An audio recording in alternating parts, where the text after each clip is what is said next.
Pigwa hodi kwangu mgeni afika, akiniomba nimfungulie. Umande umeshuka kichwani usiku, na nywele zangu zimelowa maji. Umande umeshuka kichwani usiku, na nywele zangu zimelowa maji. Na huyu si mgeni, ni Yesu Mwokozi, sauti yake nzuri najua. Ninamfungulia naona ni Yesu, na siku hiyo sitaisahau. Ninamfungulia naona ni Yesu, na siku hiyo sitaisahau. Ninamfungulia naona ni Yesu, na siku hiyo sitaisahau. Anong'oneza sasa rohoni mwangu, karibu naye ninatulia. Ananitia nguvu, baraka ya mbingu, daima nitakaa kwake Yesu. Ananitia nguvu, baraka ya mbingu, daima nitakaa kwake Yesu. Ananitia nguvu, baraka ya mbingu, Baba yangu, daima nitakaa kwake Yesu. Ni kweli mimi ni wa Mwokozi milele, amenitaja ndugu mpenzi. Ananikarimia hazina za mbingu, ninaingoja siku ya harusi. Ananikarimia hazina za mbingu, ninaingoja siku ya harusi. Ni kweli mimi ni wa Mwokozi milele, amenitaja ndugu mpenzi. Ananikarimia hazina za mbingu, ninaingoja siku ya harusi. Ananikarimia hazina za mbingu, Baba yangu, ninaingoja siku ya harusi. Ananitia nguvu, baraka ya mbingu, daima nitakaa kwake Yesu. Ananitia nguvu, baraka ya mbingu, daima nitakaa kwake Yesu.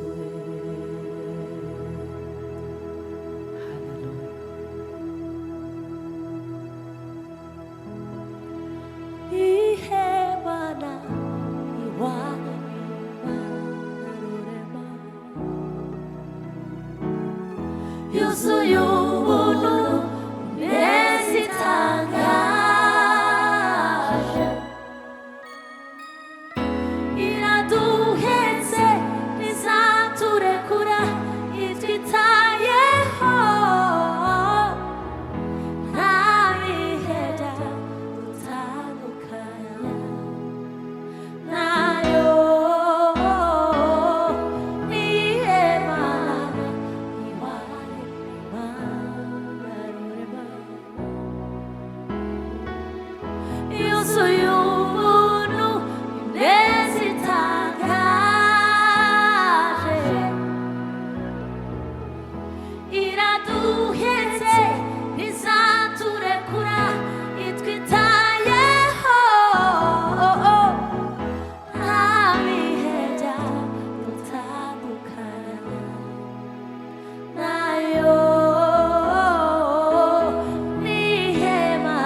imbabazi wabandetse Mana batwa n'ibyanjye ariko zandibura wandenyundema mu shusho yawe iwanjye unde mu gutandukana n'ibindi biremwa yarababaye hagiriwe singing imbata shanaba yarababaye hagiriwe singing imbata shanaba yarababaye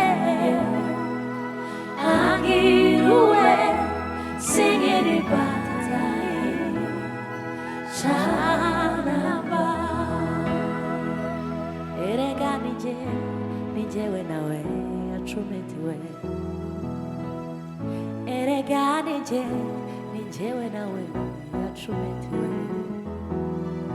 mbere na sangoni nijewe nawe zari zigenewe mbere na sangoni nijewe nawe zari zigenewe shimwa mwami suko wangiriye imbabazi shimwa mwami Yesu ko wangiriye imbabazi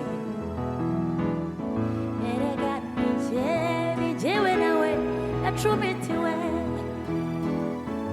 erega nijewe nawe yacumitiwe mbere na sangoni nijewe nawe zari zigenewe mbere na sangoni jewe nawe zari zigenewe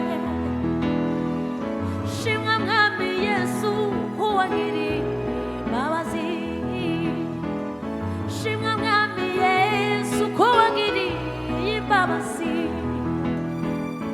shimwa mwami Yesu ko wangiriye imbabazi shimwa mwami Yesu ko wangiriye imbabazi yarababariye hangiriwe singing imbata shanaba yarababariye hangiriwe singing imbata shanaba yarababariye hangiriwe singing imbata shanaba hashimuwe witaza kumusaraba atanga ubugingo mu cyimbo cyanjye